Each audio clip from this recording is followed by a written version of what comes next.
Asesinos cereales.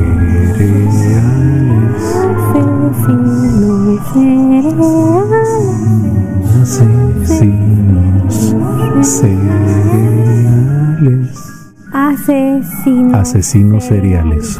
Un podcast by Pan de Muerto Podcast. Este es el Pan de Muerto Podcast, donde el terror sabe mejor. El único pan con 0 calorías y 100% de sugestión. Las almas en pena con pan son buenas, y si aún no tienen su pan favorito, pausen el episodio y vayan por uno para ustedes. Y su tradición familiar más querida. Advertencia: el siguiente episodio trata sobre temas de violencia, que pueden resultar perturbadores para el público, en especial para los menores de edad. Queda usted advertido en caso de querer continuar. El Día de Acción de Gracias es una festividad muy importante en los Estados Unidos, ya que representa la unión familiar y el agradecimiento por todo lo bueno que se tiene en la vida. Durante este día se llevan a cabo una lista de tradiciones como preparar la cena, donde el pavo es el platillo principal. Es una tradición histórica y se remonta a los primeros peregrinos que llegaron al continente americano, en el barco Mayflower. Estos peregrinos no habrían logrado sobrevivir al helado invierno sin la ayuda de los nativos americanos. Y la primera colonia, conocida como Plymouth, no tenía suficiente comida para alimentar a toda su población. Sin embargo, los nativos de la tribu Wampanoag les enseñaron a sembrar y a pescar. Entonces los peregrinos en 1621 ofrecieron una cena especial en agradecimiento a los nativos norteamericanos, como símbolo de agradecimiento.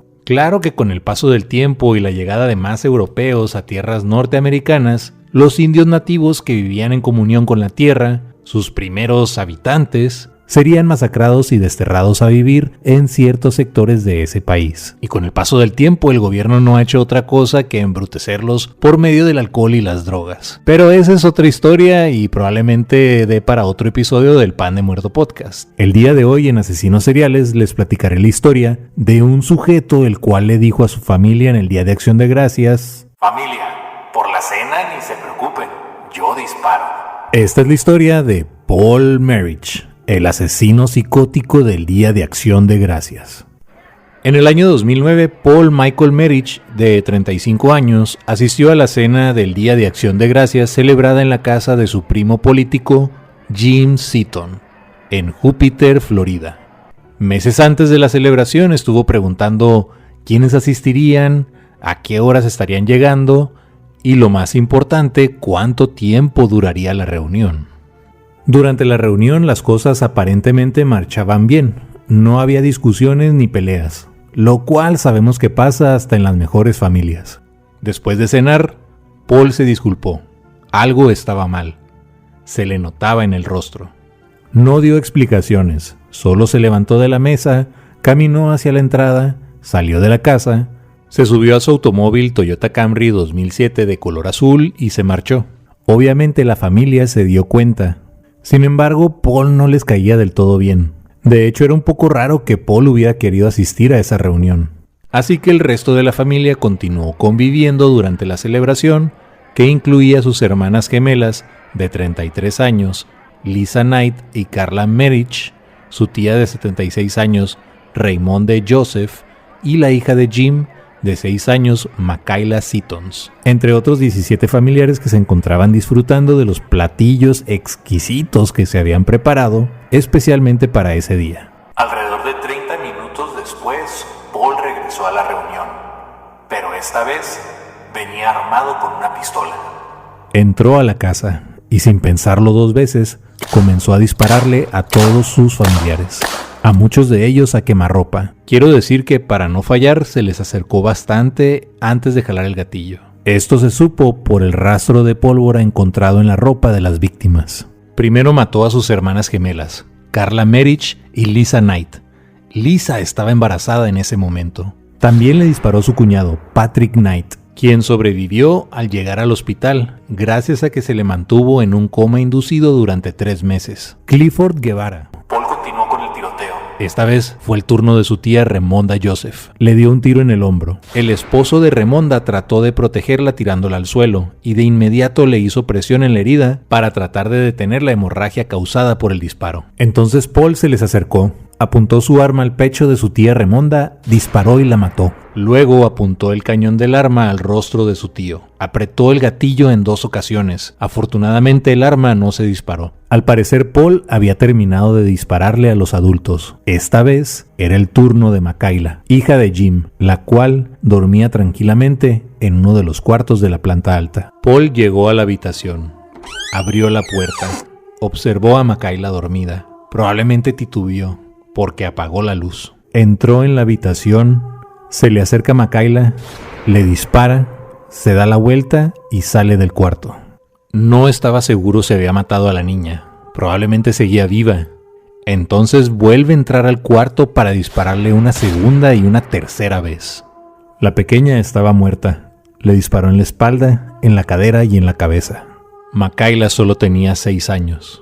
Durante el ataque, uno de los miembros de la familia escuchó a Paul exclamar: Estuve esperando por 20 largos años para hacer esto. Después de la masacre salió de la casa, se subió a su auto y escapó.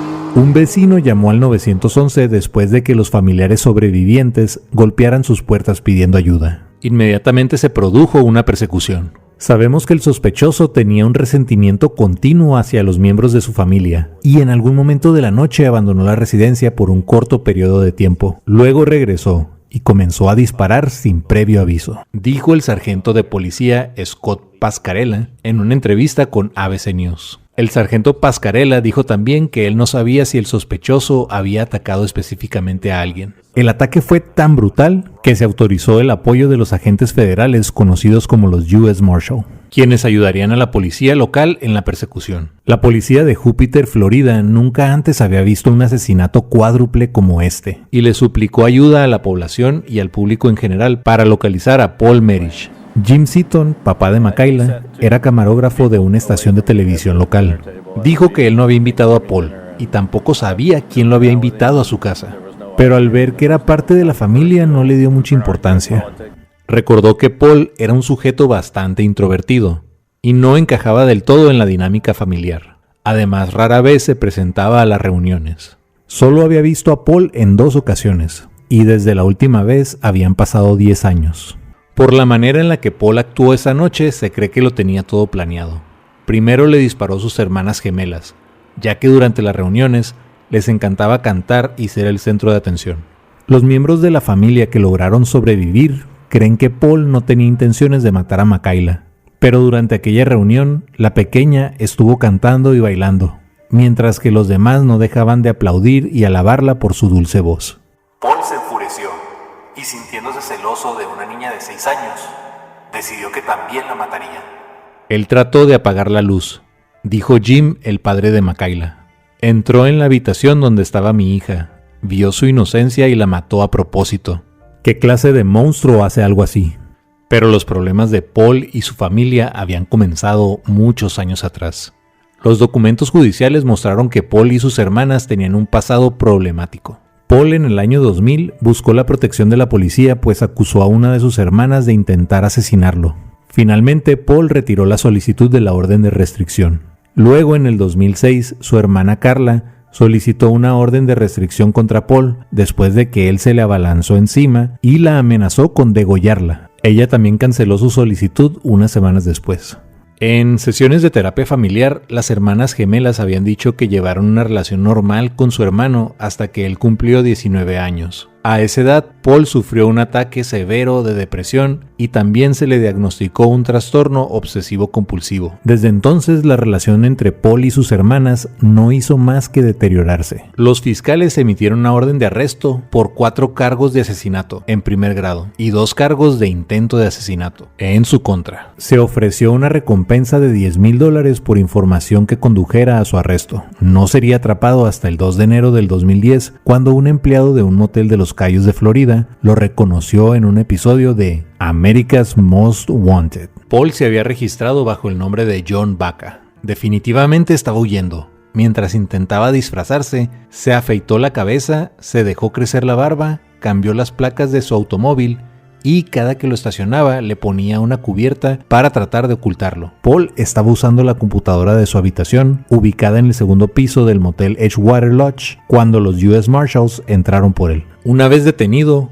Paul inmediatamente se declaró culpable de los cargos de asesinato e intento de asesinato. De esta forma sería condenado a 7 cadenas perpetuas y no a la pena de muerte. Como parte del acuerdo, renunció a cualquier oportunidad de apelar. Una vez que aceptó la cadena perpetua, sus registros médicos fueron publicados por los fiscales. Estos registros mostraban más de 10 años de visitas al médico y al hospital, además de los intentos de su familia por internarlo en diferentes clínicas psiquiátricas para tratar sus trastornos mentales. Inquietantes detalles aparecían en sus registros, como una confesión a un terapeuta en 1998, donde Paul decía lo siguiente: siento que mi familia está obligada a cuidar de mí. Merezco volver a vivir con mis padres. Ellos deben sufrir por lo mismo que yo estoy sufriendo. Después de sus visitas al terapeuta, en abril de 1999 intentó suicidarse con un disparo en el pecho, que le rozó uno de los pulmones. En el 2005 lo volvería a intentar, tragándose todas las pastillas antipsicóticas que guardaba en su botiquín. Las personas que sufren enfermedades mentales, como el trastorno obsesivo compulsivo, generan una idea en su cabeza y le dan vueltas y vueltas a ese asunto, hasta llegar al punto en que ya no son capaces de controlarlo. En el caso de Paul Merrish, esa idea era la de asesinar a los miembros de su familia. Patrick Knight y Jim Seaton demandaron a Michael y Carol Merrish, padres de Paul. Los demandaron por haberlos expuesto a un inestable y peligroso individuo como Paul Merrish. Sus padres nunca debieron invitarlo a la cena de acción de gracias. El juez Minu Sasser dictaminó que ningún tribunal de Florida ha responsabilizado a los padres por las acciones de sus hijos adultos. Las demandas a los padres de Paul fueron desestimadas. La policía declaró que meses antes del Día de Acción de Gracias, Paul había comprado varias armas de fuego. Como dato curioso, Paul Merrish tuvo una tía que en 1970 mató a su marido, a sus 2 hijos y luego se suicidó. Los Seatons, padres de Makayla, varios años después lograron tener otro hijo. Hasta la fecha viven en la misma casa. Paul Merrish, quien próximamente cumplirá 52 años, continúa cumpliendo su cadena perpetua en alguna cárcel de Florida. Referencias. Quiero agradecerle a Dani Piñón y su nota del sitio web macabredaily.com y también al podcast Suspicious Circumstances. Redes sociales. El correo oficial del Pan de Muerto Podcast es demuertopan@aol.com. Si quieres compartir alguna anécdota, historia de terror o inclusive aparecer en algún episodio, no dudes en ponerte en contacto conmigo. En YouTube, en Facebook, en TikTok y en Twitch estoy como Pan de Muerto Podcast, en Instagram como Pan de Muerto TV, y si te gustan los memes que tengan que ver con el terror o quieres subir alguno, está el grupo de Facebook que lleva por nombre Pan de Muerto Podcast, memes, comedia, historias de terror y más. Antes de despedirme les comparto la moraleja que me dejó este episodio. No cabe duda que muchas veces tu familia apaga tu brillo, sobre todo si en tu familia hay un asesino psicótico y armado, como Paul Merrish. Ahora sí me despido, que tengan una dulce parálisis del sueño. Adiós.